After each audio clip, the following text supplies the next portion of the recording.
కొరకు రుణమైన వెనుకాడలేదమ్మా. కళ్యాణం వైభోగం శ్రీ శ్రీనివాసుని కళ్యాణం.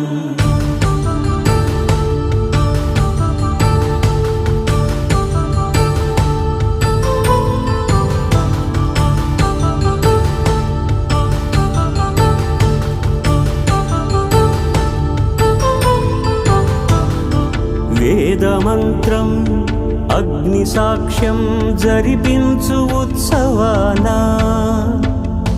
పసుపు కుంకాలు పంచభూతాలు కొలువైన మండపాన వరుడంటూ వధువంటూ ఆ బ్రహ్మముడి వేసి జత కలుపుతంతే ఇది